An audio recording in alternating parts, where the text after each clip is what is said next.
Sure everything's working. All right, no delays. Here we go. What a worship your boy Physics, and you know what time it is. I'm back and welcome to the January 26th episode of the WoW News Joint. On today's episode, we're talking about the villain Nick Khan's thoughts on the potential WWE sell. Release me. Is Shawn Michaels staying with NXT? Royal Rumble rumors and more. So let's go. Really? This is my yard now. It doesn't matter what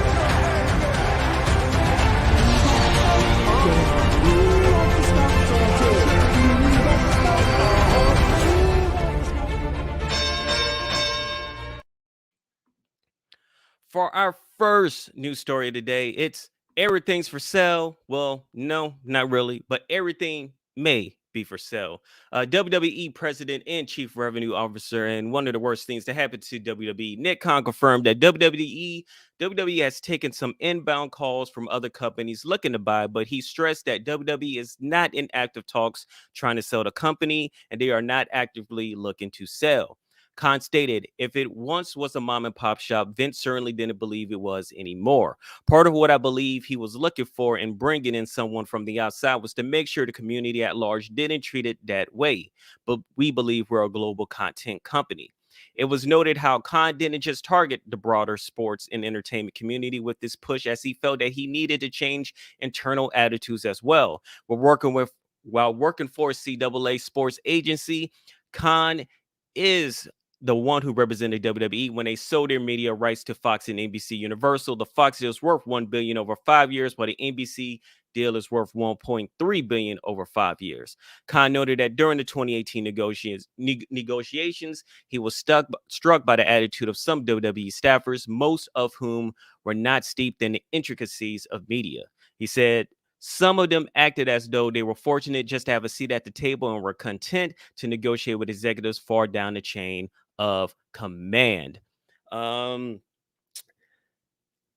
the issue with this is, and I don't want to get all like, super artistic on my end, but wrestling is an art. And the thing is, once you try to make this thing a, huge capitalistic commodity, it can work for a small amount of time until there's competition. And when there's competition, then especially when that competition is focusing more on the art, everybody's going to go towards there. No matter how big you get, you're eventually going to have to fall. And I feel like this is constantly where WWE is going. They're looking to be a global content creator rather than a wrestling program. They're not even sports entertainment anymore. They're trying to be everything but. And I feel like, that is quite sad. And we see everything that's going on due to all of the firings, not because of what's going on in the ring, not because what's going on backstage as far as writing, but because of budget cuts, because they're trying to make as much money as they can, even though they're already making money hand over fist. And what you're getting right now is an influx of firings, which then leads them to go to another place or go to a like AEW or go to another place like Impact or New Japan Pro Wrestling, which then makes them become bigger because the stars that you didn't know how to do anything with are now over there and making their names bigger. I wouldn't be surprised if Prince Devitt, not AEW, ends up back in the UK or ends back up in New Japan Pro Wrestling. And then New Japan Pro Wrestling is right back to where they were when Kenny Omega and the rest of Bullet Club that made them popular is there. So they're playing with a tight rope. And when it comes to selling, like, I wouldn't be surprised. But then again, this is another thing. If somebody buys it, I don't feel like it's going to be Tony Khan. But if anybody buys it, I really wish they want to work on the wrestling aspect of it and just basically go. The wrestling aspect of it is going to bring everything else, because when Stone Cold was there, it wasn't about what he was doing outside. It was what he was doing in the ring, which then led to the outside. Same thing with Mick Foley. Same thing with The Rock. Same thing with John Cena. Even though he was the beginning of everything, it wasn't as bad as it is now. Gruss hit me up, said, hey Fizz, where did you get that shirt? Joel Toot Sleep. At JOEL, the number 2 SLEEP, Joel Toot Sleep. You can hit him on Instagram. He does a lot of wrestling shirts.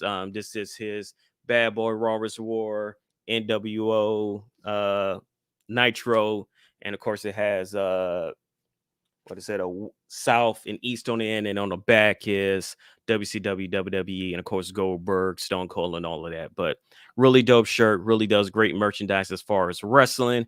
And let's get to the next story for our next segment. Release me.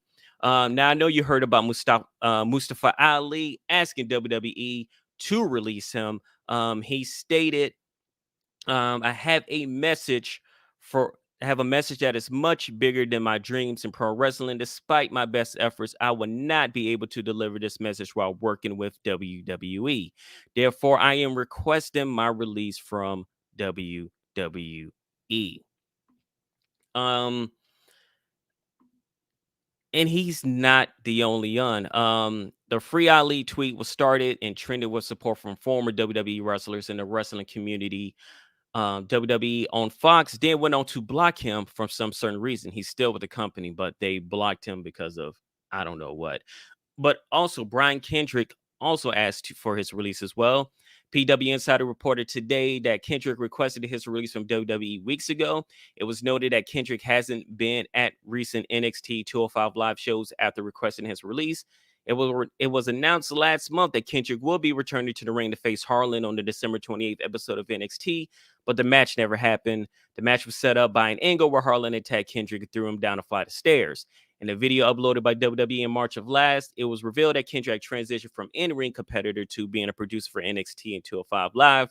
The 42-year-old Kendrick hasn't wrestled since October 2020. Kendrick was part of the relaunch of WWE's Cruiserweight division in 2016 after taking part in the Cruiserweight Classic, and now we're here. And this is what I was just talking about earlier. We are at an influx of people not knowing how to do anything with anybody there. Like Brian Kendrick. Brian Kendrick has been there since, the CWC tournament.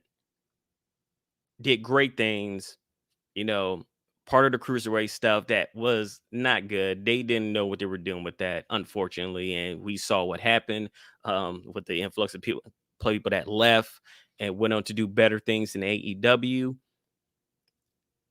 But the sad thing is, it was like, all right, so you turned 205 Live into not 205 Live. Okay, now you don't have anything for him to do in NXT. So yeah, I would ask to be released as well. If I'm going to be there and you have nothing for me, what's the point of me being there? No, not everybody wants to just be chilling and catering. Even if catering is delicious, not everybody wants to just be back there doing nothing. And the same thing with Ali. Ali is super talented. We all know he is. Ali is a huge reason about everything that went on with Kofi Kingston. The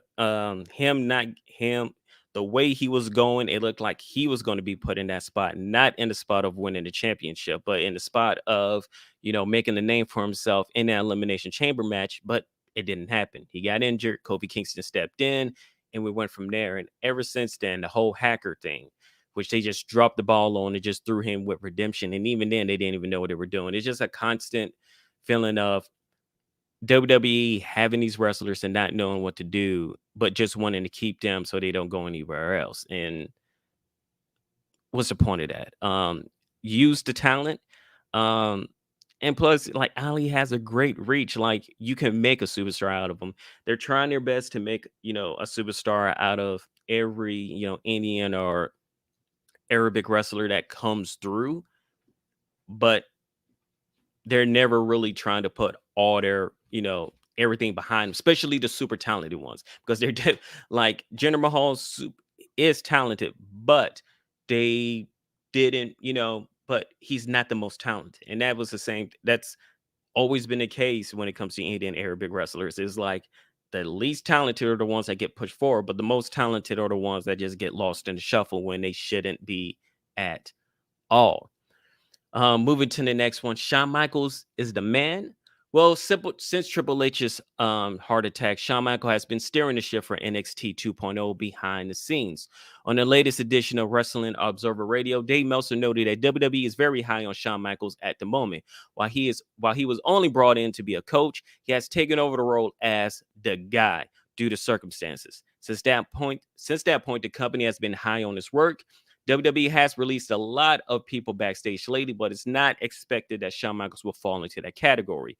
William Regal, Gabe, and Road Dogg were all recently let go, and they were seen as Triple H's guys. Of course, HBK is definitely a Triple H guy, but Shawn does not appear to be in danger. I It's a good thing. I like a lot of what Shawn has done, especially with Carmelo Hayes. That is his pet project.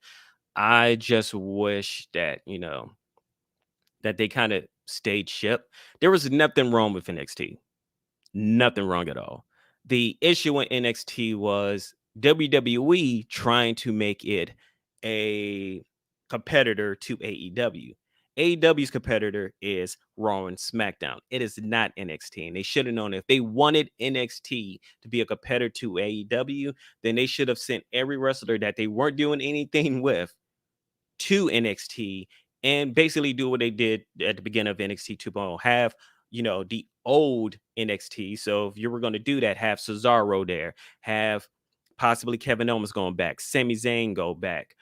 All the wrestlers you weren't doing anything with, have them go back and then have them go against, say, Ciampa or an Adam Cole or those that were there during that time period, even a Samoa Joe. Like, have them go back because now you have somebody to fight with ratings against AEW. You have actual stars. The whole concept of when they were originally talking about bringing Daniel Bryan down to NXT, put Daniel Bryan on NXT if you really wanted to beat AEW.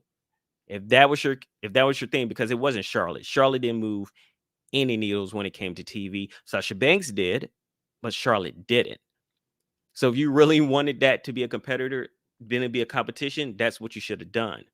But they didn't, and we are where we are now, where we're at NXT 2.0, where they're not super excited about what's going on, but they're there and they're going to just keep moving forward. But what I would say is, I'm glad Shawn Michaels there. There's some remnants of Triple H, and I just hope that at some point they let Triple H back, because I feel like he's definitely needed, and they really just need to listen to what Triple H has to say. Now let's get to some Royal Rumble rumors, and with the Royal Rumble, I want to make sure that this is a spoiler, possibly. So I want to make sure that everybody um knows that it is. So I'm gonna put 5 minutes on the clock and come back in 5 minutes, starting now. All right, rumor is the Black Queen Ronda Rousey. That's an inside joke. Look it up. The Black Queen Ronda Rousey will be showing up at the Royal Rumble. Fightful Select says Rousey is back in training, and it's a matter of when and not if she will return. We know it's stacked with the women of now, the Divas, and more. While it's not clear if Ronda will be an official entrant in the Royal Rumble match or just get involved some other way, it doesn't look to be a one-off appearance. Wrestling Observer says she is definitely on the books for WrestleMania. In a response to a Bleacher Report wrestling post announcing the possible return of Becky Lynch, of Ronda Rousey, Becky Lynch had this to say. She says, "Was wondering if you show up again. I still got her, and she's doing great." Um, well, Ronda Rousey coming back. I'm not surprised. Well, I kind of am, because I kind of thought she was going to be gone longer, especially with her in. Just want to make sure I get my information correct. The announcement of, her welcome her first child, which was in September. But she's pulling a Becky Lynch. I mean, November, December, like 3 months. Like, that's badass when it comes to Ronda Rousey. 3 months after giving birth, she's gonna be right back in the ring. Wow. Because if you know what all women go through during birth, like the fact that she's going to be in the ring is amazing to me. So shout out to Ronda Rousey. And she's going to be doing more stuff going into WrestleMania. So I kind of feel like if that's going to be the case, I guess we all know who's gonna win. I, I feel like they kind of spoiled it there. I feel like when it comes to the women's Royal Rumble, WWE has just dropped the ball on everything when it comes to keeping things a surprise. Um, I feel like the Mickey James thing they should have just kept to themselves. Summer Rae also, especially the Bellas. Of course, we all hear the rumblings of Paige coming back, which they haven't confirmed, and it's just rumors. That's the only thing that's just rumors, surprisingly. But hey, it's great. But you know what? Hey, I don't need all 5 minutes I thought I was gonna need. So you could come back a little earlier if not. So we're gonna move on and end this with something good that WWE has done because everything I've talked about is nothing good. Let's talk about Britt Baker DMD. In an interview with Nick Cannon on his talk show, she revealed that it was WWE that pushed her to finish dentist school. She stated it was fate. So I had a try with WWE, and it was in like my second year of dental school, and I was young and dumb and ready to give up every degree I ever had to be a professional wrestler. And they actually told me, they said, "No, we want you to finish your degree." And at that time, like there was a knife to my heart. That was the worst words I could have ever heard. I'm so thankful because not only that, it had led me to a different direction. I wrestle for AEW. I'm the women's champion, and I'm a dentist. I think that was very smart on her. Because it gave her a gimmick for her to lean on, especially a gimmick that works for her move set for what she does.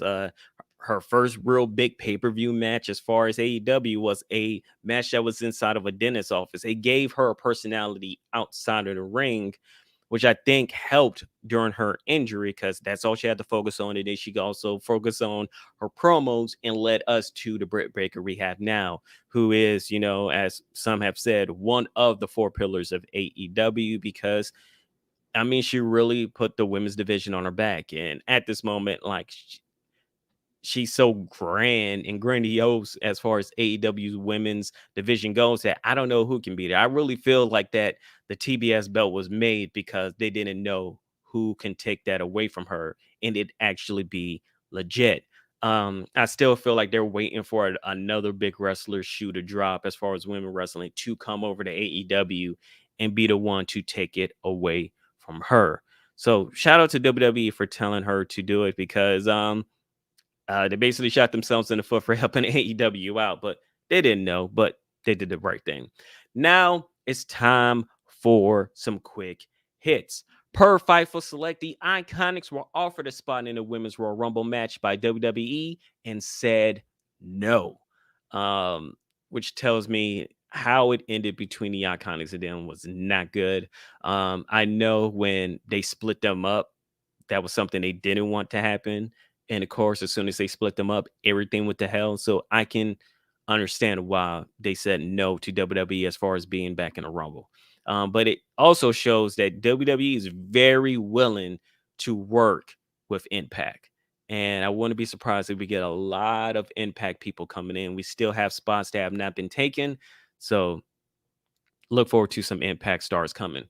According to PW Insider, both Braun Breaker and Gunther, aka BKA Walter, are being brought to St. Louis for the Royal Rumble event, though it's unknown if they'll be used in a Rumble match. I guess that's going to be a last second thing on their end. Wrestling News that Cole claims Austin Theory is set to get a lot of shine in the Royal Rumble match. Makes sense since he's, seems to be Vince McMahon's pet project. Ringside News says the slashing of staff in NXT hasn't really affected the way things operate there. I beg to differ. Roderick Strong and LA Knight worked a dark match before last Friday's SmackDown and tape matches for a main event before yesterday's Raw. Monday's Raw. That brought the usual talk. Their time in NXT could be coming to an end, which would be really surprising because it just seems like they just started with LA Knight. I could see Roderick Strong, but I also feel like Roderick Strong is probably on his last straw as far as being with NXT and WWE. And I really feel like he might end up in AEW, and we're just basically going to have Undisputed Era over there. And reports on talent that could be leaving AEW soon on expiring contracts, Fightful noted Leo Rush hadn't been seen backstage since early December. PW Insider says Brian Cage has been around at tapings despite not having a match since October. I would not be surprised that if uh, Brian Cage contract goes up, WWE are going to be the first people to jump on him. I wouldn't be surprised if they changed his style, but if I was him, his athleticism, the high moves that he does do, especially off the ropes, I will only save those for big pay-per-views. So, the main for the Royal Rumble, the WrestleMania, like keep that in the stash. Kind of like how when it came to Brock and him doing the shooting star press, he will only do it for big matches. Keep that for there, but don't let WWE take it all away, because we saw what happened with Keith Lee when they took away all of his, athletic moves, and he just became very bland. And also, yeah, they just made that man very bland. He was unseasoned, a seasoned veteran that was unseasoned. Last week's Impact taping saw a lot of pivots and rewrites due to COVID issues that a source told insiders were the worst they've ever seen. Um, that's understandable. So everybody make sure you mask up and, boost it up, because it ain't safe out here. New Japan Pro Wrestling announced they're canceling all their shows for the remainder of the month in accordance with event protocols, because it ain't safe out here. It's possible that Penta may be putting his mask on the line. For AAA, he will be a part of an 8-man tournament where the final two will fight in a mask versus mask match in Triple Mania 30 in October of 2022. WCW legends LA Park, aka La Parka, Ultimo Dragon, and Villanova 4 will be a part of it as well. He's been in one hair versus mask match, and of course, as you know, he says his mask, so he's victorious. But if I had to guess, I feel like if you're going to do this, I think it should be Ultimo Dragon. Um, he's been wrestling for years. The man can still go, but I feel like this is his, probably possible last year of wrestling. And usually, when that's the case, you take off the mask. So I wouldn't be surprised if that's going to be the case in the future of Ultimo Dragon losing the mask. And I would be excited if it's Pentagon Jr. versus Ultimo Dragon mask versus mask. You're pretty sure you know who's going to win, but it's going to be a great ass match, and that's all that matters at the end. Speaking of Keith Lee that I mentioned earlier, former WWE star Keith Lee has filed to trademark his Limitless nickname, his actual name, and a new logo. So that means once these things clear, Keith Lee is coming back. So I'm going to look forward to that. And to end, we have some WrestleMania schedule news. The Hall of Fame ceremony to air on Peacock and WWE Network at 10 p.m. Eastern on Friday, April 1st. The event could be taped earlier in the week, but wouldn't stream until after the Go Home episode of SmackDown was over. NXT Stand and Deliver is slated to take place on Saturday afternoon before night one of WrestleMania. No word on venue yet, but WWE seems to be trying to give fans time to get to AT&T, because the NXT show is currently penciled in for 12 to 3 p.m. Eastern. It seems like one of the things they're trying to do is, if you know anything about WrestleMania weekend, you know that there's a bunch of promotions that are around doing their own thing. GCW, Joey Janela usually has Joey Janela Spring Breaks. You have all of these wrestling events going on right around WrestleMania that's going to be taking place inside of Dallas. What it seems like they're going to do is from 12 to 3 p.m. You're going to have to go see NXT Stand and Deliver. They were right. Once you in that, it's going to take you about an hour or so to get into AT&T. So you're going to probably get food, go to AT&T, and now you're at WrestleMania. So you won't even have a chance to go to any other wrestling event, unless they make sure they do it on Friday. But then again, you have SmackDown on Friday, so you're not going to be able to do that as well. So it's just a lot going on. As far as what WWE is trying to do, they're trying to block everybody from trying to do anything else during WrestleMania week. Not mad at it. Surprising that they haven't done it before, but we are here now. Thank you, everybody, for watching today's episode of the Wrestling News Joint. I am your boy Physics, and also a reminder that since I am your boy Fixes, if you know, I do the whole music thing. I put out a new song called Scorpion Scales that you can listen to on all streaming platforms. PHZ-Sicks. You see the name right here. Got to make sure I get my hand coordination right. Put that in any streaming platform that you listen to, Tidal, Spotify, Apple Music, Deezer, and so on. And the song should pop up, Scorpion Scales. Let me know what you think. We will be back later today to be talking about our favorite Royal Rumble moments, as well as predictions for what's going on in Royal Rumble, because you know, when it comes to getting that belt, especially the first belt of the night, that's exactly what I'm going to get. And Can't Get Money just walked in, and yes, man, you came right at the end. There was a lot going on my end. This is my first time doing the show Dolo. I usually have Laylo somewhere in the background, but it is all me. But thanks for showing up. Everybody that's watching the replay, leave a comment of what you thought about everything talked about in the news, and I will see you later. Like the video, subscribe to the channel, and hit the notification bell to know when we go live next. Follow us on Twitter and Instagram at Wrestling on We, and thanks for watching.